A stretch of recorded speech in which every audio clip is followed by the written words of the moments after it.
मुझे पता नहीं कि आप किस लिए यहाँ आए। शायद आपको भी ठीक से पता न हो,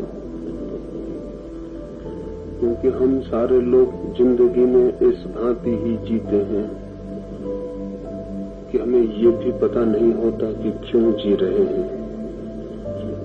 ये भी पता नहीं होता कि कहाँ जा रहे हैं, और ये भी पता नहीं होता कि क्यों जा रहे हैं।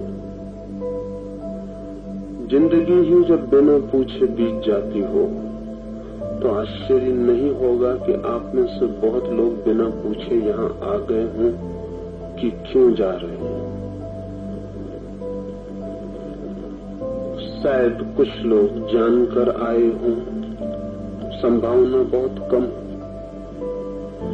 हम सब ऐसी मूर्छा में चलते हैं, ऐसी मूर्छा में सुनते हैं, ऐसी मूर्छा में देखते हैं कि ना तो हमें वो दिखाई पड़ता जो है, न वो सुनाई पड़ता जो कहा जाता है, और न उसका स्पर्श अनुभव हो पाता जो सब ओर से बाहर और भीतर हमें घेरे हुए।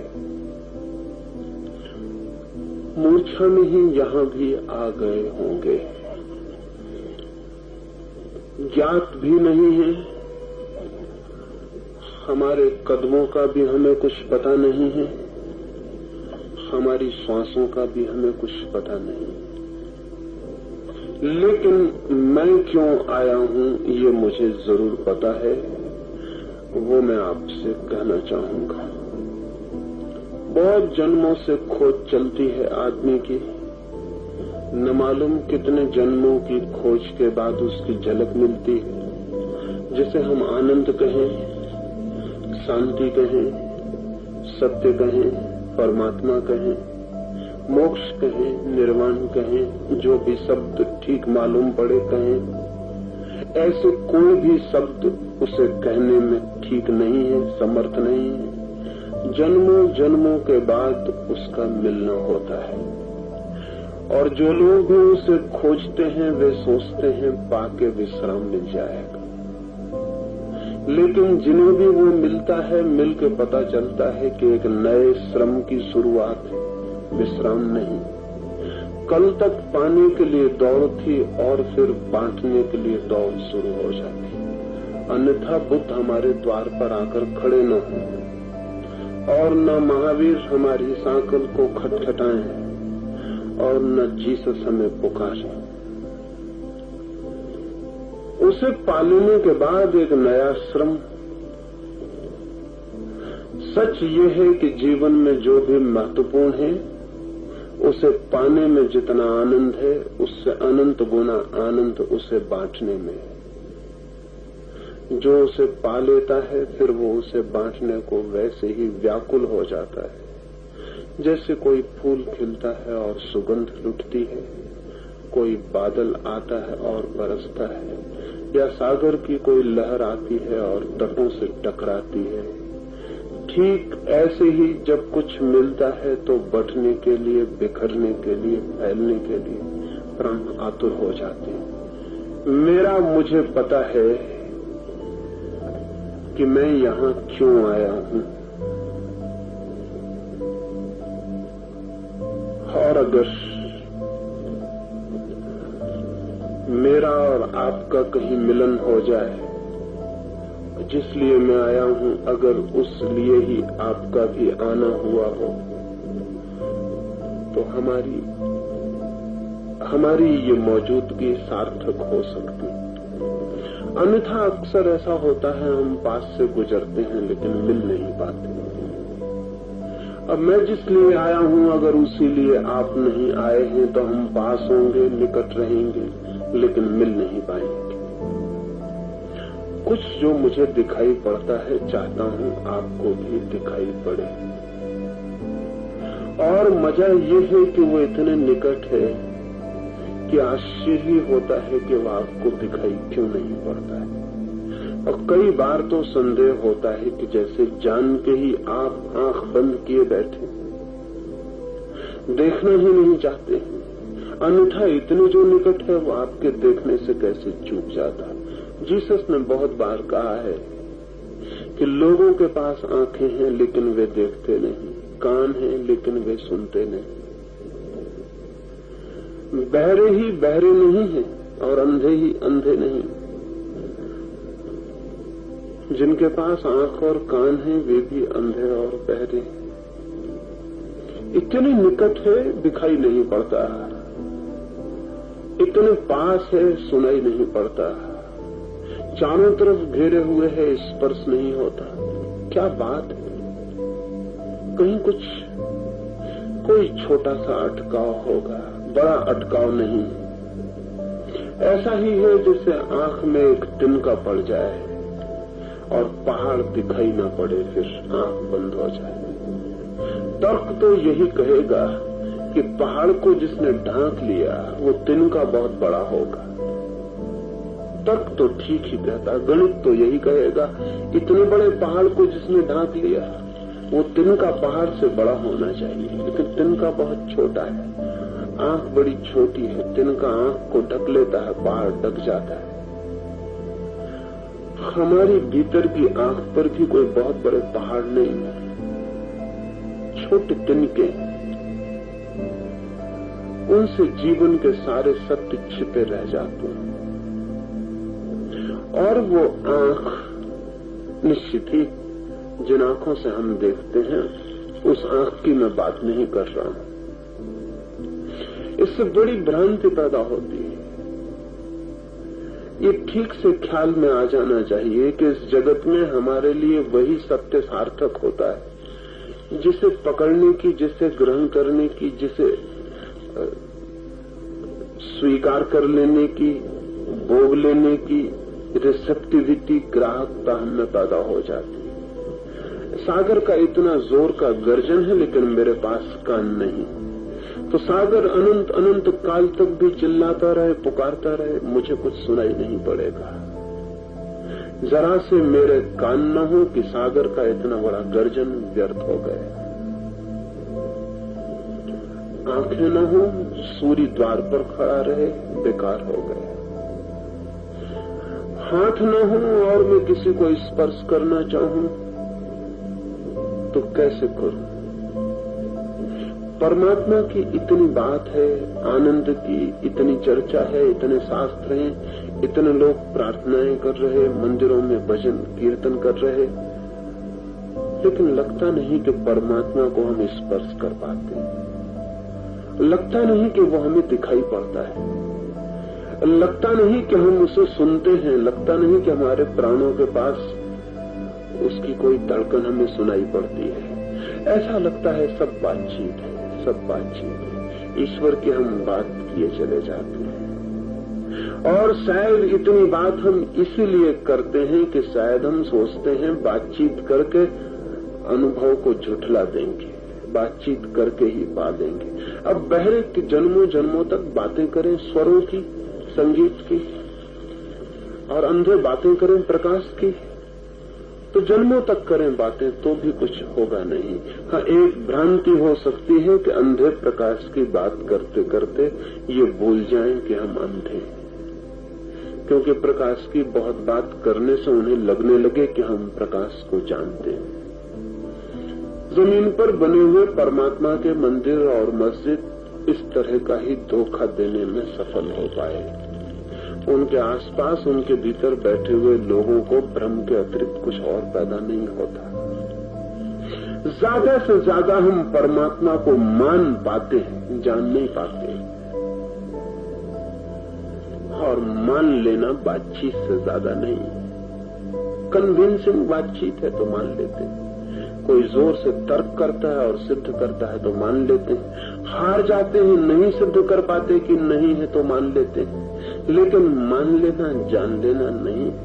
अंधे को हम कितना ही मना दें कि प्रकाश है तो भी प्रकाश को जानना नहीं होता। मैं तो यहां इसी ख्याल से आया हूं कि जानना हो सकता है।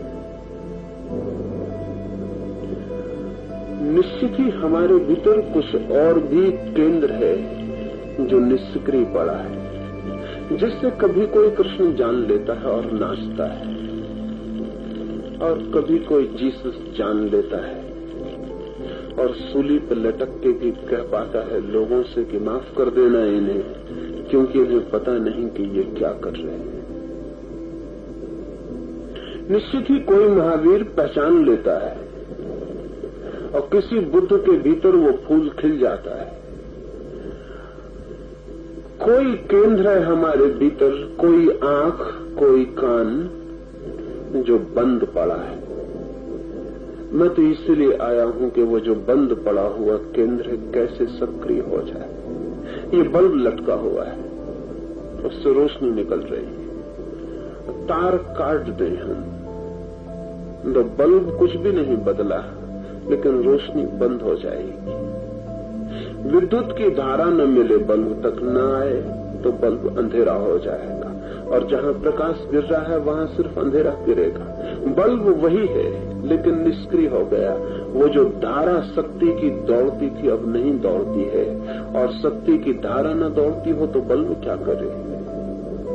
हमारे भीतर भी कोई केंद्र है जिससे वो जाना जाता है, जिसे हम परमात्मा कहें, लेकिन उस तक हमारी जीवन धारा नहीं दौड़ती, तो वो केंद्र निष्क्रिय पड़ा रह जाता है।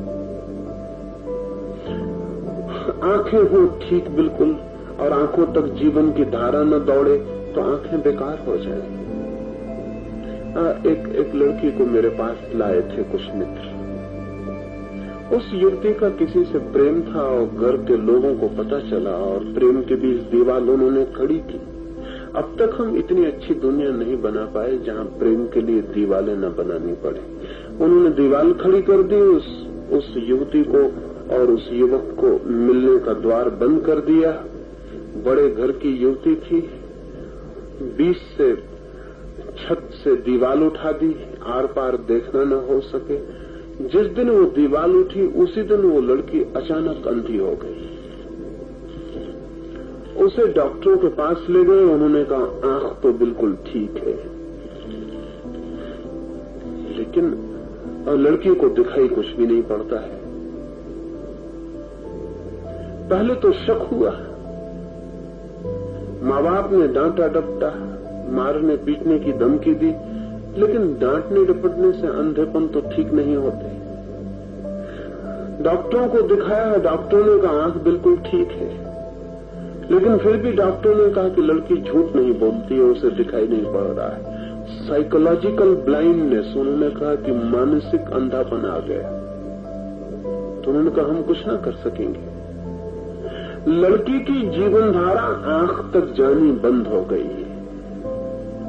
वो जो ऊर्जा आंख तक जाती है वो बंद हो गई, वो धारा अवरुद्ध हो गई। आंख ठीक है लेकिन जीवन धारा आंख तक नहीं पहुंचती। उस लड़की को मेरे पास लाए, मैंने सारी बात समझी।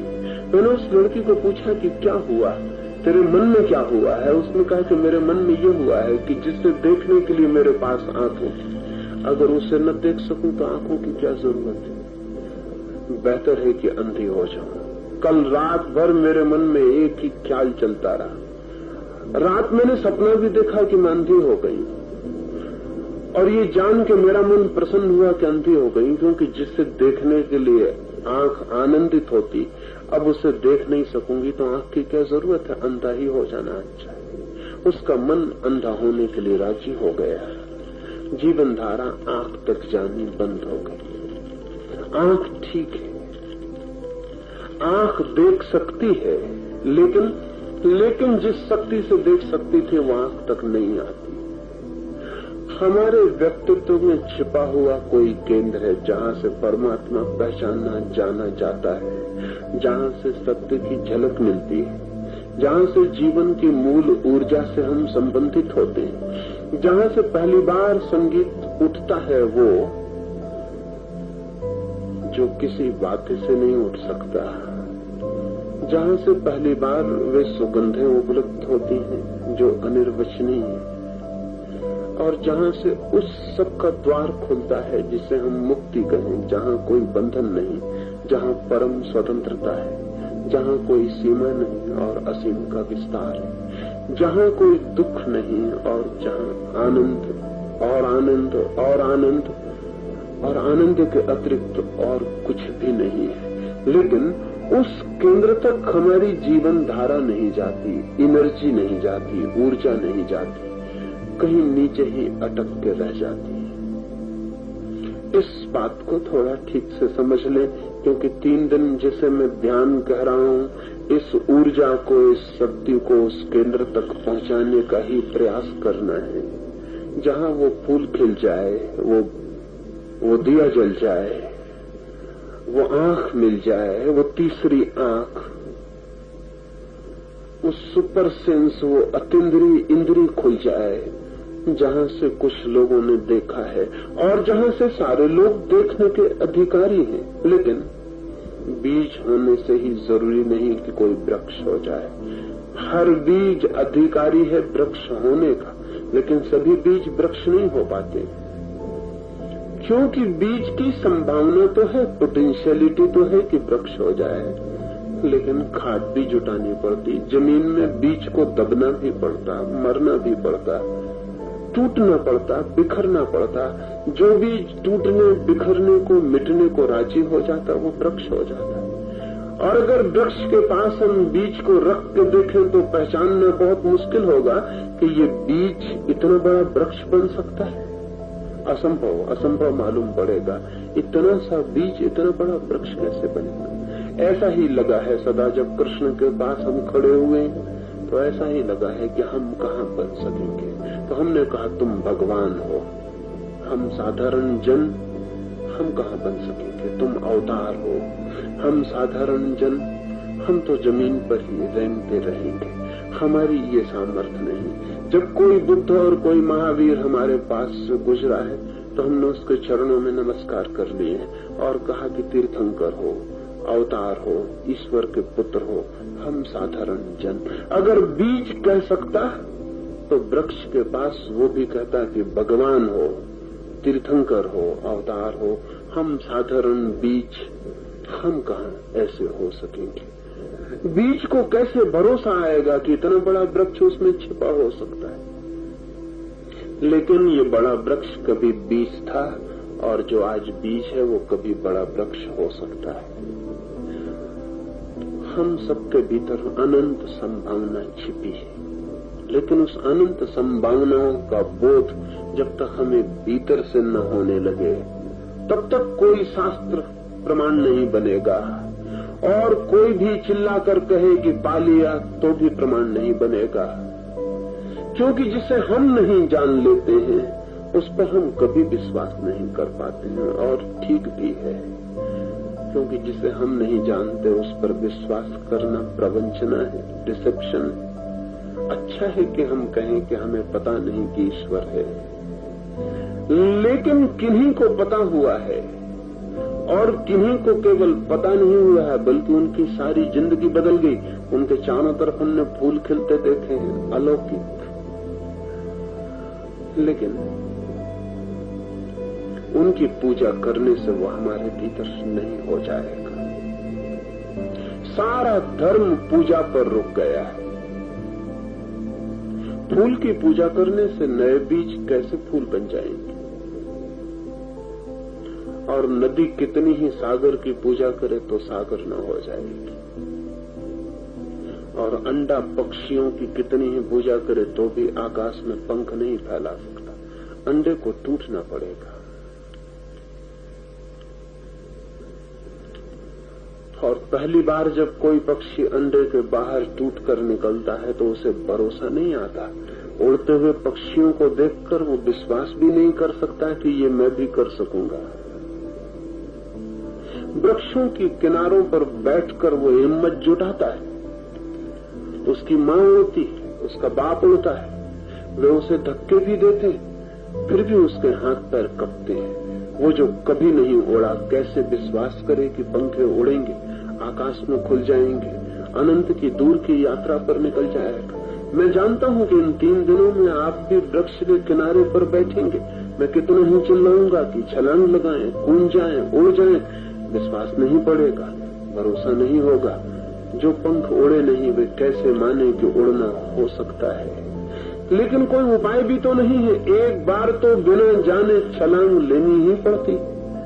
कोई पानी में तैरने सीखने जाता है, अगर वो कहे कि जब तक मैं तैरना न सीख लूं तब तक उतरूंगा नहीं, तो गलत नहीं कहता है, ठीक कहता है, उचित कहता है, एकदम कानूनी बात कहता है। क्योंकि जब तक तैरना न सीखूं तो पानी में कैसे उतरूं। लेकिन सिखाने वाला कहेगा कि जब तक उतरोगे नहीं सीख नहीं पाओगे, और तब तट पर खड़े होकर विवाद अंतहीन चल सकता है। हल क्या है?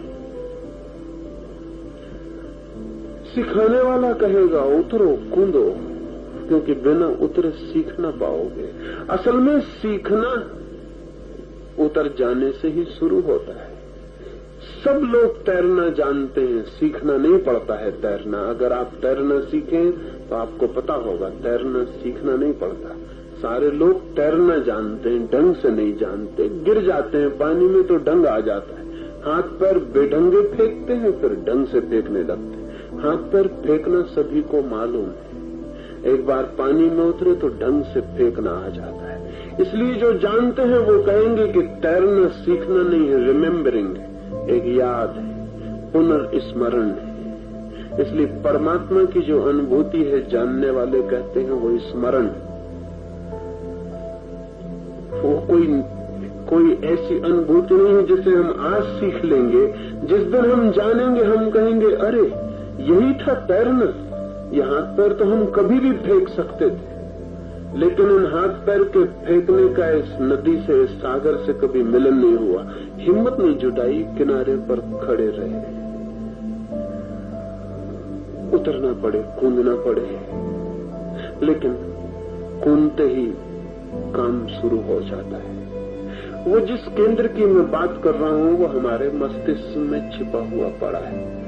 अगर आप जाके मस्तिष्क विदों से पूछें तो वे कहेंगे मस्तिष्क का बहुत थोड़ा सा हिस्सा काम कर रहा है, बड़ा हिस्सा निष्क्रिय है, इनएक्टिव है।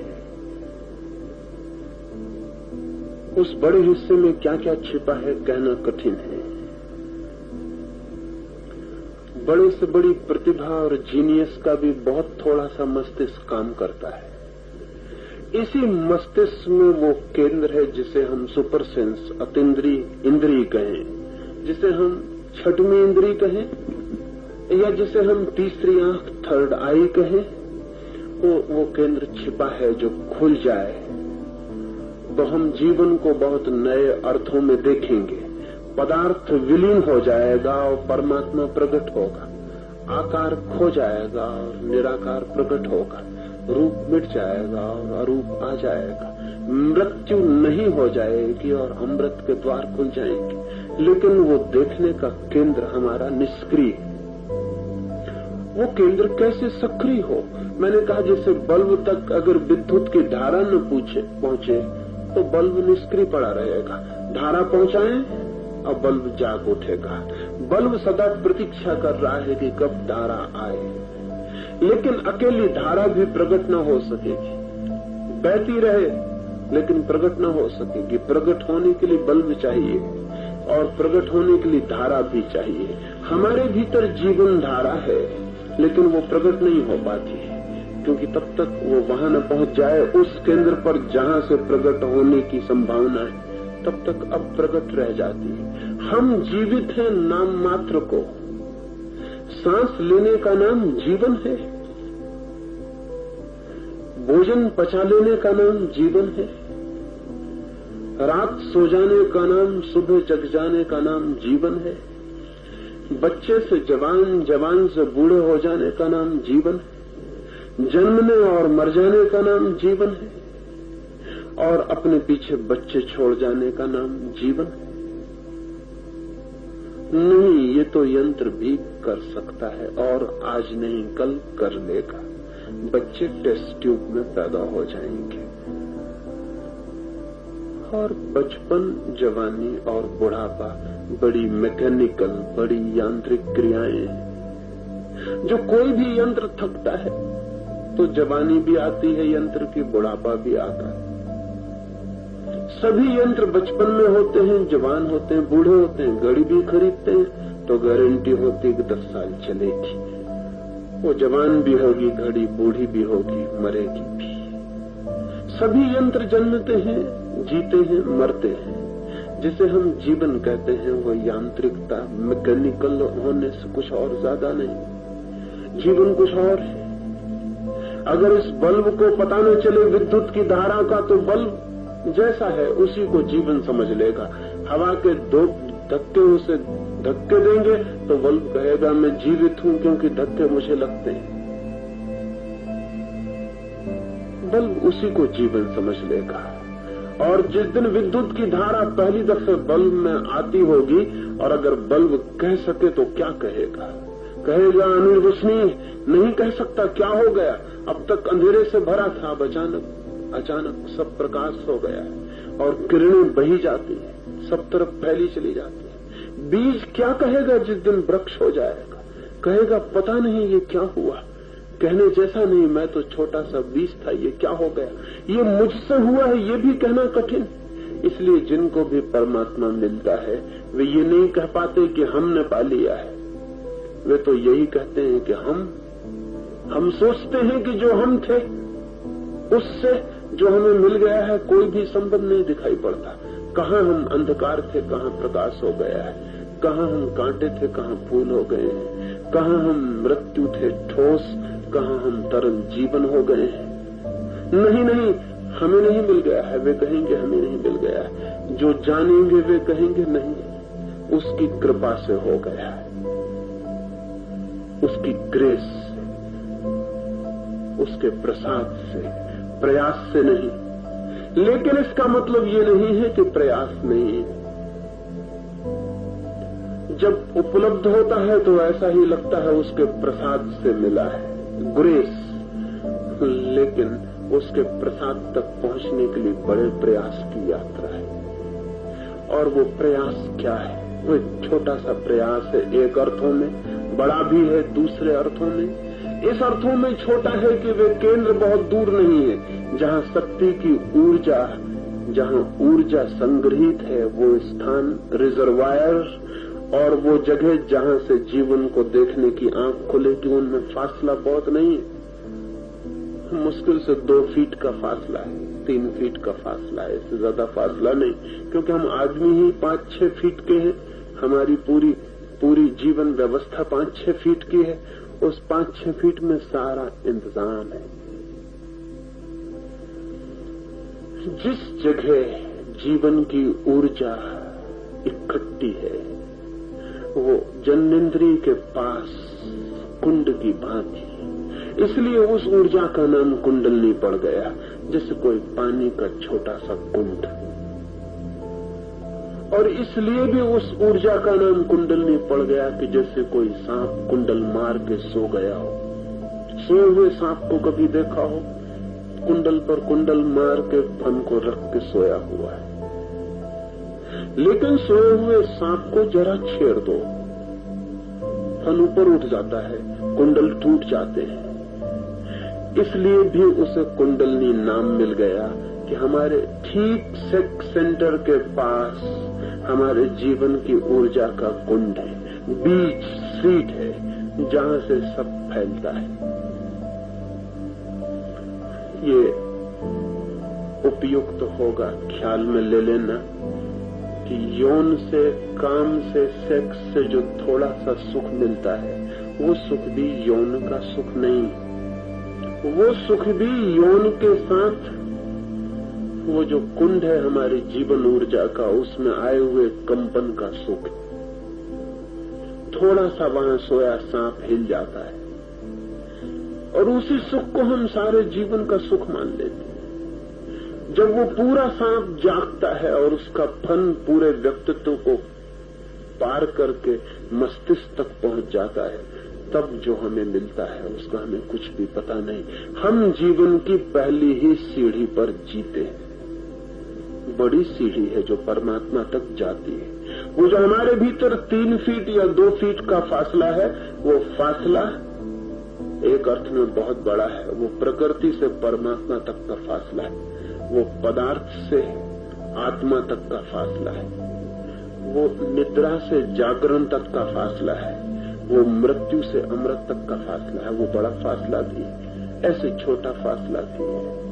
हमारे भीतर हम यात्रा कर सकते हैं।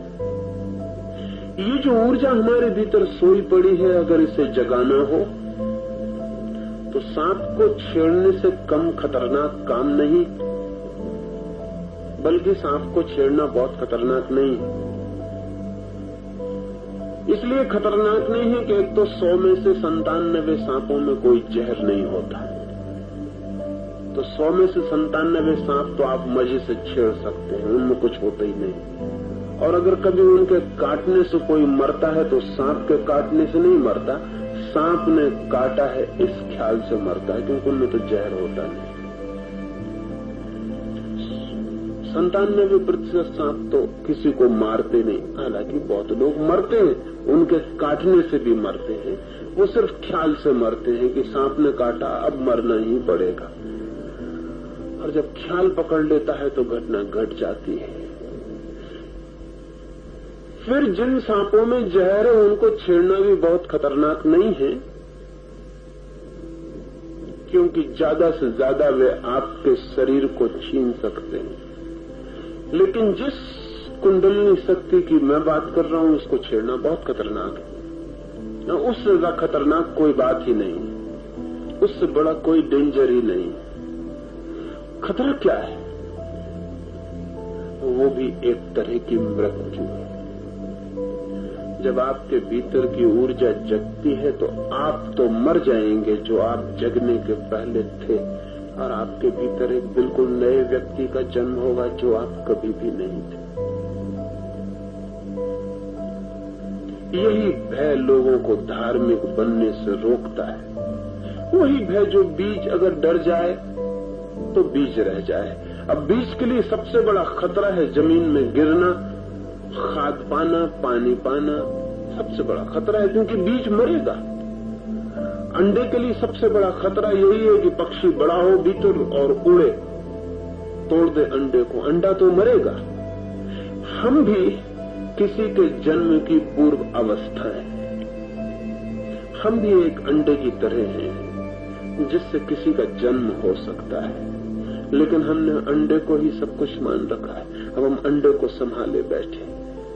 ये शक्ति उठेगी तो आप तो जाएंगे, आपके बचने का कोई उपाय नहीं। और अगर आप डरे तो जैसा कबीर ने कहा है, तो कबीर के बड़े 2 पंक्तियों में उन्होंने बड़ी बढ़िया बात कही है। कबीर ने कहा है, जिन खोजा तिन पाइया गहरे पानी बैठ, मैं बौरी खोजन गई रही किनारे बैठ। कोई पास बैठा था, उसने कबीर से कहा, आप किनारे क्यों बैठ रहे हैं? कबीर कहते हैं, मैं पागल खोजने गया तो किनारे ही बैठ गया। किसी ने पूछा, आप बैठ क्यों गए किनारे? तो कबीर ने कहा, जिन खोजा तिन पाइया गहरे पानी बैठ, मैं बौरी डूबन डरी रही किनारे बैठ। मैं डर गई डूबने से, इसलिए किनारे बैठ गई। और जिन्होंने खोजा उन्होंने तो गहरे जाके खोजा।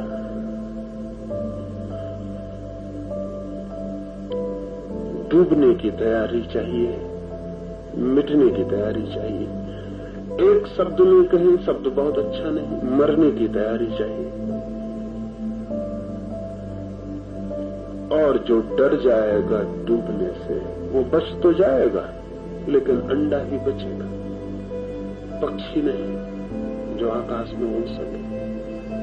जो डूबने से डरेगा वो बच तो जाएगा, लेकिन बीज ही बचेगा, वृक्ष नहीं जिसके नीचे हजारों लोग छाया में विश्राम कर सके। और बीज की तरह बचना कोई बचना है। बीज की तरह बचने से ज्यादा मरना और क्या होगा। इसलिए बहुत खतरा है। खतरा यह है कि हमारा जो व्यक्तित्व कल तक था वो अब नहीं होगा। अगर ऊर्जा जगेगी तो हम पूरे बदल जाएंगे, नए केंद्र जागृत होंगे, नया व्यक्तित्व उठेगा, नया अनुभव होगा, नया सब हो जाएगा। नए होने की तैयारी हो तो पुराने को जरा छोड़ने की हिम्मत करना। और पुराना हमें इतने जोर से पकड़े हुए है चारों तरफ से कसे हुए हैं, जंजीरों की तरह बांधे हुए हैं कि वो ऊर्जा नहीं उठ पाती। परमात्मा की यात्रा पर जाना निश्चित ही असुरक्षा की यात्रा है, इनसिक्योरिटी की। लेकिन जीवन के सौंदर्य के सभी फूल असुरक्षा में ही खिलते हैं। तो इस यात्रा के लिए दो चार खास बातें आपसे कह दूं और दो चार गैर खास बातें भी।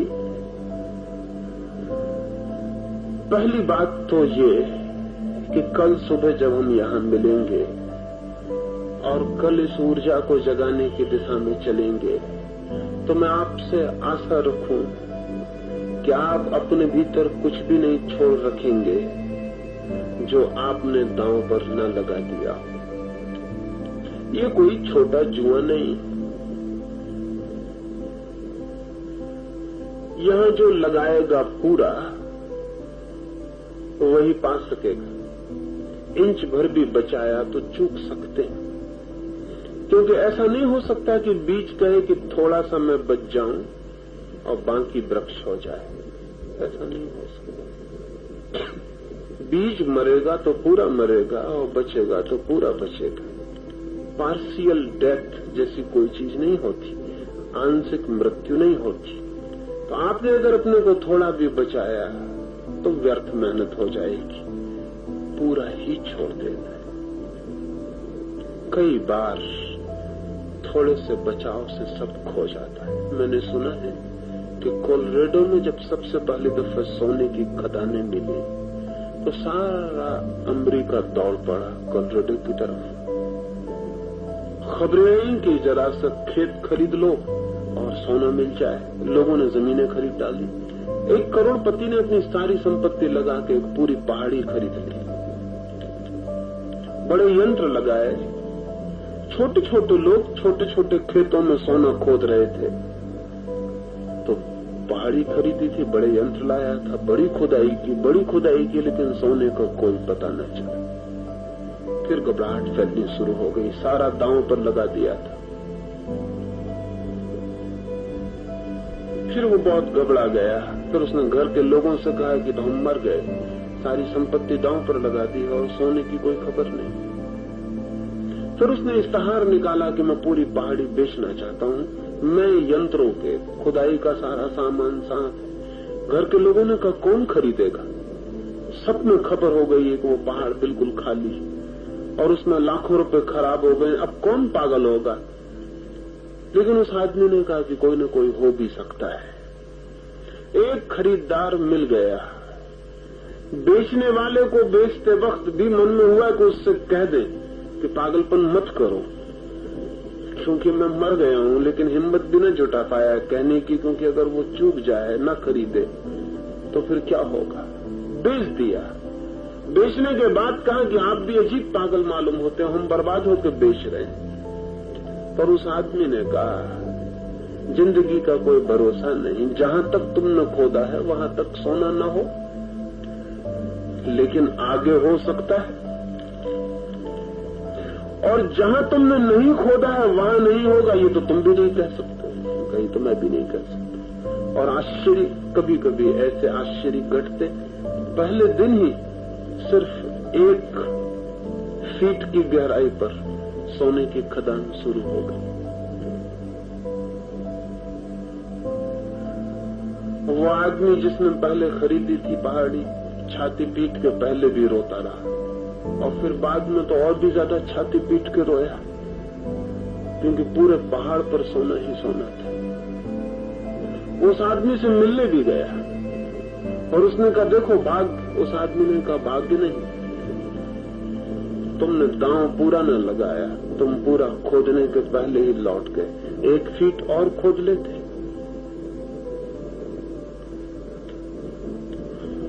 हमारी जिंदगी में ऐसा रोज होता है।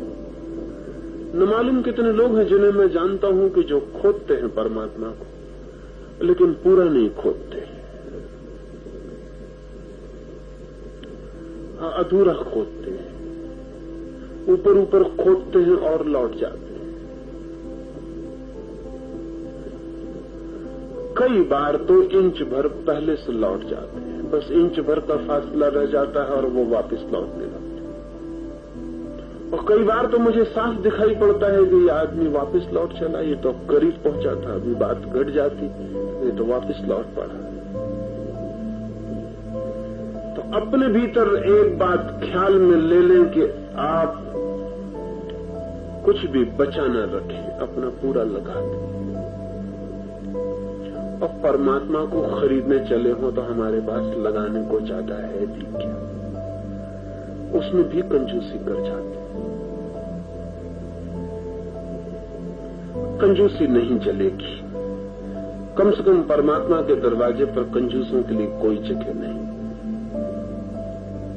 वहां पूरा ही लगाना पड़ेगा। नहीं, ऐसा नहीं कि बहुत कुछ है हमारे पास लगाने को, ये सवाल नहीं है कि क्या है, सवाल ये है कि पूरा लगाया या नहीं, क्योंकि पूरा लगाते ही हम उस बिंदु पर पहुंच जाते हैं जहां ऊर्जा का निवास है और जहां से ऊर्जा उठनी शुरू होती। असल में क्यों पूरे का जोर है, जब हम अपनी पूरी ताकत लगा देते हैं तभी उस ताकत को उठने की जरूरत पड़ती है। जो रिजर्वायर है तब तक उसकी जरूरत नहीं पड़ती, जब तक हमारे पास ताकत बची रहती तब तक उससे काम चलता है। तो जो रिजर्व फोर्सेस हैं हमारे भीतर, उनकी जरूरत तो तब पड़ती है हमारे पास कोई ताकत नहीं होती, तब उनकी जरूरत पड़ती है। तो जब हम पूरी ताकत लगा देते हैं तब वो केंद्र सक्रिय होता है, अब वहां से शक्ति लेने की जरूरत आ जाती है, अन्यथा नहीं पड़ती जरूरत। मैं आपसे दौड़ने को कहूं, आप दौड़ें, कहूं पूरी ताकत से दौड़ें, आप पूरी ताकत से दौड़ें। आप समझते हैं कि पूरी ताकत से दौड़ रहे हैं, लेकिन आप पूरी ताकत से नहीं दौड़ रहे। कल आपको किसी से प्रतियोगिता करनी है, कंपटीशन में दौड़ना है, तब आप पाते हैं कि आपकी दौड़ बढ़ गई। क्या हुआ? ये शक्ति कहां से आई? कल तो आप कहते थे मैं पूरी ताकत से दौड़ रहा हूं, आज प्रतिस्पर्धा में आप ज्यादा दौड़ रहे हैं, पूरी ताकत लगा रहे हैं, लेकिन ये भी पूरी ताकत नहीं। कल एक आदमी आप पीछे बंदूक लेके लग गया, अब आप जितनी ताकत से दौड़ रहे हैं, ताकत से आप कभी भी नहीं दौड़े थे। आपको भी पता नहीं था कि इतना मैं दौड़ सकता हूं। ये ताकत कहां से आ गई? ये भी ताकत आपके भीतर सोई पड़ी थी। लेकिन इतने से भी काम नहीं होगा। जब कोई आदमी बंदूक लेके आपके पीछे पड़ता है, तब भी आप जितना दौड़ते हैं वो भी पूरा दौड़ना नहीं। ध्यान में तो उससे भी ज्यादा दांव पे लगा देना पड़ेगा। जहां तक आपको हो पूरा लगा देना है। और जिस क्षण आप उस बिंदु पर पहुंचेंगे जहां आपकी पूरी ताकत लग गई, उसी क्षण आप पाएंगे कि कोई दूसरी ताकत से आपका संबंध हो गया, कोई ताकत आपके भीतर से जगनी शुरू हो गई। निश्चित ही उसके जागने का पूरा अनुभव होगा। जैसे कभी बिजली छुई हो तो अनुभव हुआ होगा, वैसा ही अनुभव होगा कि जैसे भीतर से, नीचे से, यौन केंद्र से कोई शक्ति ऊपर की तरफ दौड़नी शुरू हो गई।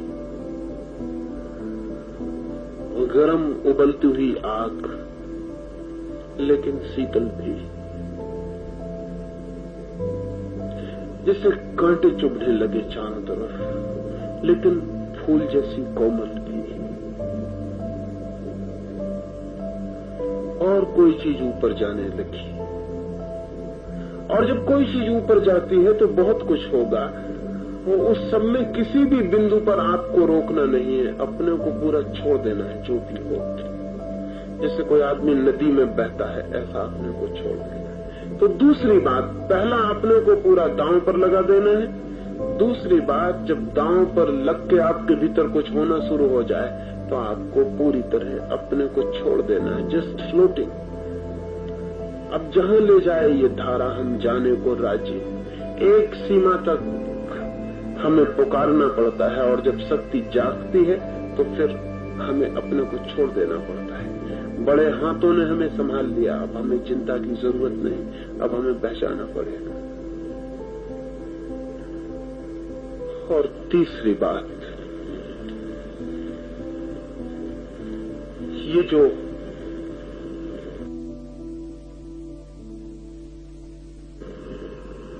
जो शक्ति का उठना होगा भीतर, इसके साथ बहुत कुछ घटनाएं घट जाएंगी तो घबराइएगा नहीं, क्योंकि नए अनुभव घबराने वाले होते हैं। बच्चा जब मां के पेट से जन्मता है तो बहुत घबरा जाता है। मनोवैज्ञानिक तो कहते हैं कि वो ट्रॉमेटिक एक्सपीरियंस है, उससे फिर कभी मुक्ति नहीं हो पाता। नए की घबराहट बच्चे में मां के पेट के जन्म के साथ ही शुरू हो जाती है, क्योंकि मां के पेट में बिल्कुल सुरक्षित दुनिया में था 9 महीने तक। न कोई चिंता, न कोई फिक्र, न सांस लेनी, न खाना खाना, न रोना, न गाना, न दुनिया, न कुछ, एकदम विश्राम में था। मां के पेट के बाहर निकल के एकदम नई दुनिया आती तो पहला धक्का जीवन का, और घबराहट वहीं से पकड़ जाती। इससे सारे लोग नई चीज से डरे रहते हैं। पुराने को पकड़ने का मन रहता है, नए से डरे रहते हैं। वो हमारे बचपन का पहला अनुभव है कि नए ने बड़ी मुश्किल में डाल दिया। वो अच्छा था मां का पेट, इसलिए हमने बहुत से इंतजाम ऐसे किए हैं जो असल में मां के पेट जैसे ही है। हमारी गद्दियां, हमारे सोफे, हमारी कारें, हमारे कमरे, वो हमने सब मां के गर्भ की शक्ल में डाले। उतनी आरामदायक बनाने की कोशिश करते हैं, लेकिन वो बन नहीं पाता। मां के पेट से जो पहला अनुभव होता है वो नए की घबराहट का, उससे भी बड़ा नया अनुभव है ये, क्योंकि मां के पेट से सिर्फ शरीर के लिए नया अनुभव होता है, यहाँ तो आत्मा के तल पर नया अनुभव होगा। इसलिए वो बिल्कुल ही नया जन्म है। इसलिए उस तरह के लोगों को हम ब्राह्मण कहते थे। ब्राह्मण उसे कहते थे जिसका दूसरा जन्म हो गया, ट्वाइस बॉर्न। इसलिए उसे द्विज कहते थे, दोबारा जिसका जन्म हो गया। तो जब वो शक्ति पूरी तरह उठेगी तो एक दूसरा ही जन्म होगा। उस जन्म में आप दोनों हैं, मां भी हैं और बेटे भी हैं। आप अकेले ही दोनों हैं, इसलिए प्रसव की पीड़ा भी होगी और नए की असुरक्षित की अनुभूति भी होगी। इसलिए बहुत घबराने वाला, डराने वाला अनुभव हो सकता है। मां को जैसे प्रसव की पीड़ा होती है उतनी पीड़ा भी आपको होगी, क्योंकि यहाँ मां और बेटे दोनों ही आप हैं। यहाँ कोई दूसरी मां नहीं है और यहाँ कोई दूसरा बेटा नहीं है। आपका ही जन्म हो रहा है और आपसे ही हो रहा है। इसलिए प्रसव की बहुत तीव्र वेदना भी हो सकती है। और मुझे कितने लोगों ने आके कहा कि कोई धाड़ मार के रोता है, चिल्लाता है, आप रोकते क्यों नहीं? रोएगा, चिल्लाएगा, उससे रोने दें, चिल्लाने दें। उसके भीतर जो हो रहा है वो वही जानता है। अब एक माँ रो रही हो, उसको बच्चा पैदा हो रहा हो, और जिस स्त्री को कभी बच्चा पैदा न हुआ हो, वो जाकर उसको कहा क्यों फिजूल परेशान होती हो, क्यों रोती हो, क्यों चिल्लाती हो? बच्चा हो रहा है तो होने दो, रोने की क्या जरूरत है? ठीक है, जिसको बच्चा नहीं हुआ वो कह सकते हैं, बिल्कुल कह सकते हैं। पुरुषों को कभी पता नहीं चल सकता ना कि कैसे जन्म में क्या तकलीफ स्त्री को झेलनी पड़ती होगी। सोच भी नहीं सकते, कोई उपाय भी नहीं है कि कैसे उसको पकड़ें, कैसे उसको सोचें कि क्या होता होगा। लेकिन ध्यान में तो स्त्री और पुरुष सब बराबर हैं, सब मां बन जाते हैं एक अर्थ में, क्योंकि नया उनके भीतर जन्म होगा। तो पीड़ा को भी रोकने की जरूरत नहीं है, रोने को रोकने की जरूरत नहीं है। कोई गिर पड़े और लौटने लगे और चिल्लाने लगे तो रोकने की जरूरत नहीं है। जो जिसको हो रहा हो उसे पूरा होने देना है, बह जाना है, उसे रोकना नहीं है। और भीतर बहुत तरह के अनुभव हो सकते हैं। किसी को लग सकता है कि जमीन से ऊपर उठ गए, किसी को लग सकता है कि बहुत बड़े हो गए, किसी को लग सकता है बहुत छोटे हो गए। नए अनुभव बहुत तरह के हो सकते हैं, मैं उन सबके नाम नहीं गिनाऊंगा। तो बहुत कुछ हो सकता है, कुछ भी नया हो रहा, हर एक को अलग हो सकता है। तो उसमें कोई चिंता नहीं लेगा, भयभीत नहीं होगा। और अगर किसी को कहना भी हो तो मुझे आके दोपहर में कह देगा, आपस में उसकी बात मत करिएगा। न करने का कारण यही है कि जो आपको हो रहा है जरूरी नहीं कि दूसरे को भी हो। और जब दूसरे को नहीं हो रहा होगा तो या तो वो हंसेगा, वो कहेगा क्या पागलपन की बात है, मुझे तो ऐसा नहीं हो रहा है। और हर आदमी के लिए खुद ही आदमी मापदंड होता है। ठीक यानी वो, गलत यानी दूसरा। तो वो या तो आप पे हंसेगा, नहीं हंसेगा तो बहुत अविश्वासपूर्ण ढंग से कहेगा कि हमें तो नहीं हो रहा है। ये अनुभूति इतनी निजी और वैयक्तिक है कि इसे दूसरे से बात न करे तो अच्छा। पति भी पत्नी से न कहे, क्योंकि इस मामले में कोई निकट नहीं है और इस मामले में कोई एक दूसरे को इतनी आसानी से नहीं समझ सकता। इस संबंध में समझ बहुत मुश्किल है, इसलिए कोई भी आपको पागल कह देगा। लोग जीसस को भी पागल कहेंगे और महावीर को भी पागल कहेंगे। जिस दिन महावीर नग्न खड़े हो गए होंगे रास्तों पर, लोगों ने पागल कहा होगा। अब महावीर जानते हैं कि नग्न होने का उनके लिए क्या मतलब है, वो पागल हो जाएंगे। तो आप किसी और से ना कहें तो अच्छा। फिर जैसे ही आप किसी से कुछ कहते हैं तो इतनी समझदारी तो नहीं है कि दूसरा चुप रह जाए, कुछ ना कुछ तो कहेगा ही।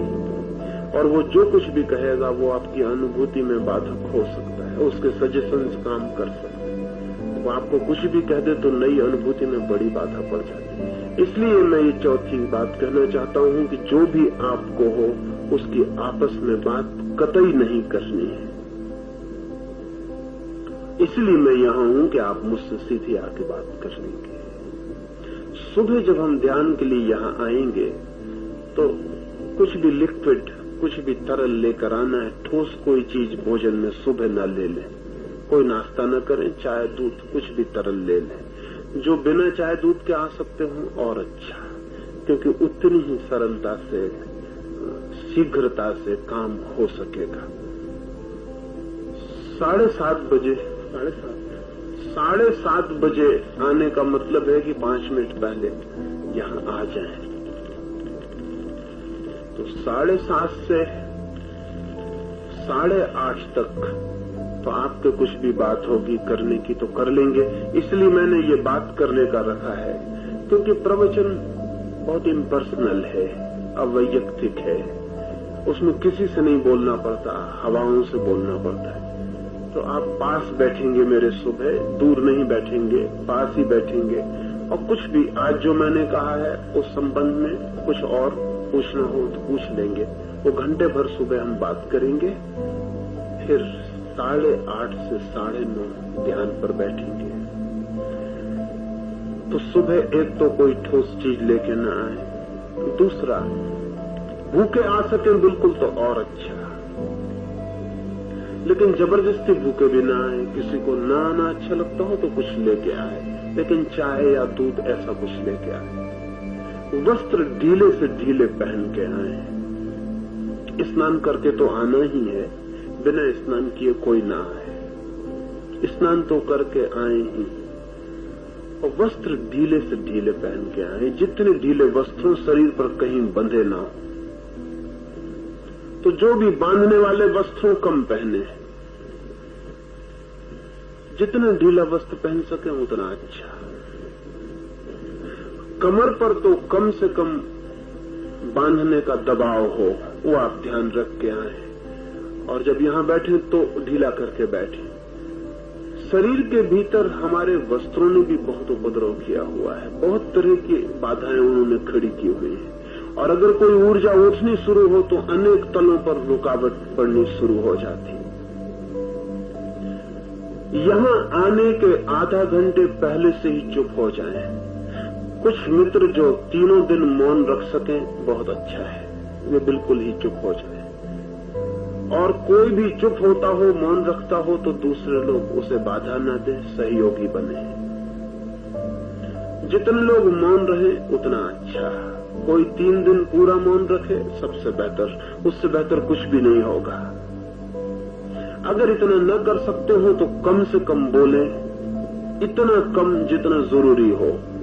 टेलीग्राफिक, जैसे तारघर में टेलीग्राम करने जाते हैं तो देख लेते हैं कि अब 10 अक्षर से ज्यादा नहीं, अब तो 8 से भी ज्यादा नहीं, तो 1-2 अक्षर और काट देते हैं, 8 पर बिठा देते हैं। तो टेलीग्राफिक ख्याल रखें कि एक एक शब्द की कीमत चुकानी पड़ रही है। इसलिए एक एक शब्द बहुत महंगा है, सच में महंगा है। इसलिए कम से कम शब्द का उपयोग करें। जो बिल्कुल मौन न रह सकें वो कम से कम शब्द का उपयोग करें, और इंद्रियों का भी कम से कम उपयोग करें। जैसे आंख का कम उपयोग करें, नीचे देखें, सागर को देखें, आकाश को देखें, लोगों को कम देखें, क्योंकि हमारे मन में सारे संबंध, एसोसिएशंस लोगों के चेहरों से होते हैं, वृक्षों, बादलों, समुद्रों से नहीं। वो वहां देखें, वहां से कोई विचार नहीं उठता। लोगों के चेहरे तत्काल विचार उठाना शुरू कर देते हैं। नीचे देखें, 4 फीट पर नजर रखें, चलते, घूमते, फिरते, आधी आंख खुली रहे, नाक का अगला हिस्सा दिखाई पड़े, इतना देखें। और दूसरों को भी सहयोग दें कि लोग कम देखें, कम सुने। रेडियो, ट्रांजिस्टर सब बंद करके रख दें, उनका कोई उपयोग न करें। अखबार बिल्कुल कैंपस में मत आने दें। जितना ज्यादा से ज्यादा इंद्रियों को विश्राम दें उतना शुभ है, उतनी शक्ति इकट्ठी होगी और उतनी शक्ति ध्यान में लगाई जा सकेगी। अन्यथा हम एग्जॉस्ट हो जाते हैं। हम करीब करीब एग्जॉस्ट हुए लोग हैं जो चुप गए हैं, बिल्कुल चली हुई कारतूस जैसे हो गए, कुछ बचता नहीं। 24 घंटे में सब खर्च कर डालते। रात भर में सो के थोड़ा बहुत बचता है तो सुबह उठ के ही अखबार पढ़ना, रेडियो, और शुरू हो गया उसे खर्च करना। कंजर्वेशन ऑफ एनर्जी का हमें कोई ख्याल ही नहीं कि कितनी शक्ति बचाई जा सकती है। और ध्यान में बड़ी शक्ति लगानी पड़ेगी। अगर आप बचाएंगे नहीं तो आप थक जाएंगे। कुछ लोग मुझे कहते हैं कि घंटे भर ध्यान करने के बाद हम थक जाते हैं। उसके थकने का कारण ध्यान नहीं है, उसके थकने का कारण ये है कि आप एग्जॉस्ट पॉइंट पर जीते, सब खर्च किए रहते हैं। हमें ख्याल में नहीं है कि जब आप आंख उठा के भी देखते हैं तब भी शक्ति खर्च होती, जब आप कान उठा के सुनते हैं तब भी शक्ति खर्च होती, जब आप भीतर विचार करते हैं तब भी शक्ति खर्च होती, जब बोलते हैं तब भी शक्ति खर्च होती। हम जो भी कर रहे हैं उसमें शक्ति खर्च हो रही है। रात में इसलिए थोड़ी सी बच जाती है कि बाकी काम बंद हो गए, इसलिए थोड़ी बच जाती। सपने वगैरह में जितना खर्च करते हैं वो दूसरी बात, वैसे थोड़ी बहुत बच जाती, इसलिए सुबह ताजा लगता है। तो शक्ति को 3 दिन बचाएं ताकि पूरी शक्ति लगाई जा सके। दोपहर के ये सारी सूचनाएं इसलिए दे रहा हूं ताकि फिर 3 दिन मुझे आपको कोई सूचना न देनी पड़े। दोपहर जो घंटे भर का मौन है उसमें कोई बात नहीं होगी। बातचीत से आपसे बात करता हूं, उस घंटे भर मौन से ही बात करूंगा। 3 से 4 तो 3 बजे सारे लोग यहाँ उपस्थित हो जाएं। 3 के बाद कोई ना आए क्योंकि उसका आना फिर नुकसान पहुंचाता है। यहां मैं बैठा रहूंगा। 3 से 4 आप क्या करेंगे? 2 काम 3 से 4 आप ख्याल में रख लें। एक तो सारे लोग ऐसी जगह बैठे जहां से मैं दिखाई पड़ता रहूं।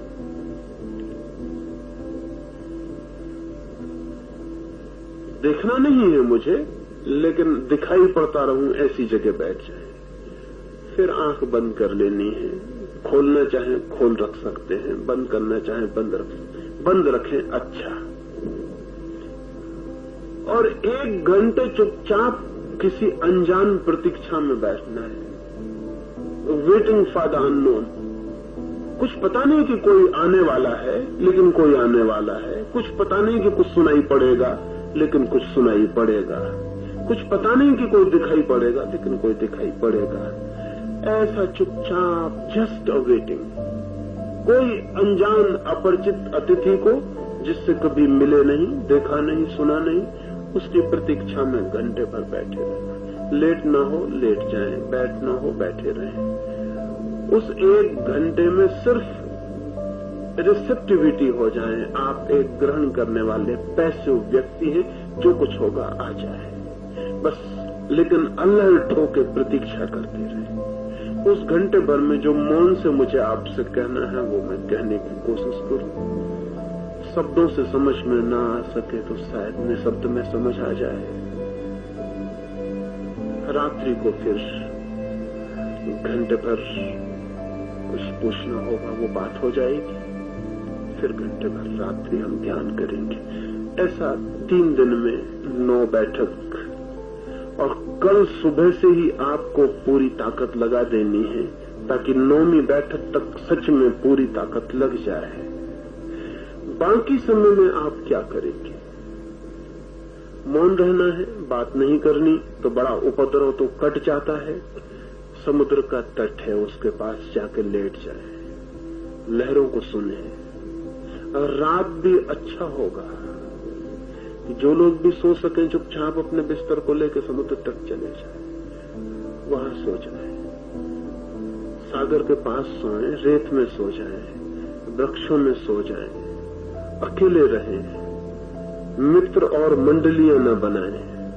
यहां भी मंडलियां बन जाएंगी, 2-4 लोग इकट्ठे घूमने लगेंगे, 2-4 मित्र बन जाएंगे। अलग रहें, अकेले रहें। आप अकेले हैं 3 दिन यहाँ, क्योंकि परमात्मा से मिलना हो तो कोई साथ नहीं जा सकता, बिल्कुल अकेले, वो लोनली। आपको अकेले जाना पड़े तो अकेले रहें, ज्यादा से ज्यादा अकेले। और ध्यान रखें, अंतिम सूचना, किसी तरह की शिकायत ना करें।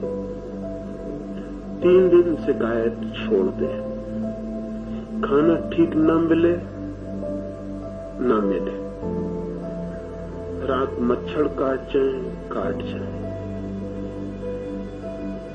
3 दिन जो भी हो उसकी टोटल एक्सेप्टेबिलिटी। मच्छरों को तो थोड़ा बहुत फायदा होगा, आपको बहुत हो सकता है।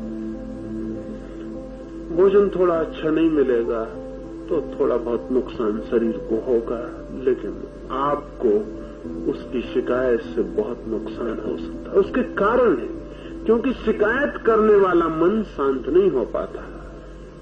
शिकायतें बहुत छोटी होती हैं, जो हम गंवा देते हैं वो बहुत ज्यादा होता है। शिकायत ही मत करें। 3 दिन के लिए मन में साफ कर लें कि कोई शिकायत नहीं, जो है वो है, जैसा है वैसा है, उसे बिल्कुल स्वीकार कर लें। ये 3 दिन अद्भुत हो जाएंगे। अगर 3 दिन शिकायत के बाहर रहे आप और सब स्वीकार कर लिया जैसा है और उसमें ही आनंदित हुए, तो आप 3 दिन के बाद कभी शिकायत न कर सकेंगे, क्योंकि आपको पता चलेगा कि बिना शिकायत के कैसी शांति, कैसा आनंद। 3 दिन सब छोड़ के, और फिर जो भी पूछना हो वो आप कल सुबह से पूछेंगे। ध्यान रखेंगे पूछते समय कि सबके काम की बात हो, ऐसी कोई बात पूछेंगे। और जो भी हृदय में हो, मन में हो, जरूरी लगे वो पूछ ले सकते हैं। मैं किस लिए आया हूं वो मैंने आपसे कहा। मुझे पता नहीं आप किस लिए आए, लेकिन कल सुबह में इसी आशा से आपको मिलूंगा कि जिस लिए मैं आया हूं उस लिए आप भी आए हैं। वैसे हमारी आदतें बिगड़ गई हैं। अगर बुद्ध भी हमारे द्वार पर खड़े हों, हमारा मन होता है कि आगे जाओ। हम सोचते हैं सभी मांगने आते हैं, इसलिए हम भूल जाते हैं जब कोई देने आता है तो हम उससे भी कहते हैं आगे जाओ।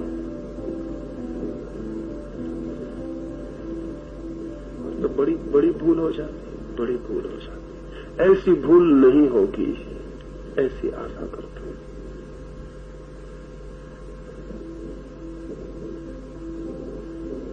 तीन दिन में यहाँ की पूरी हवा को ऐसा करें कि कुछ हो सके, हो सकता है। और प्रत्येक व्यक्ति पर निर्भर है यहाँ की हवा, यहाँ के वातावरण को बनाना। 3 दिन में ये पूरा का पूरा सरोवर चार्ज्ड हो सकता है, बहुत अनजानी शक्तियों से, अनजानी ऊर्जाओं से। ये सारे वृक्ष, ये सारे रेत के कण, ये हवाएं, ये सागर, ये सब का सब एक नई प्राण ऊर्जा से भर सकता है। हम सब उसे पैदा करने में सहयोगी हो सकते हैं। कोई उसमें बाधा न बने, ये ध्यान रखे। कोई दर्शक न रहे यहाँ, कोई दर्शक की तरह बैठा न रहे, और किसी तरह का संकोच, भय, कोई क्या कहेगा, कोई क्या सोचेगा, सब छोड़ दें तो ही उस तक पहुंचना हो सकता है। कबीर की तरह आपको न कहना पड़े, आप कह सकें कि नहीं हम डरे नहीं और कूद गए। मेरी बातें इतनी शांति और प्रेम से सुनी, उससे अनुग्रहित हूं और आप सबके भीतर बैठे परमात्मा को प्रणाम करता हूं। मेरे प्रणाम स्वीकार करें। हमारी रात की बैठक पूरी।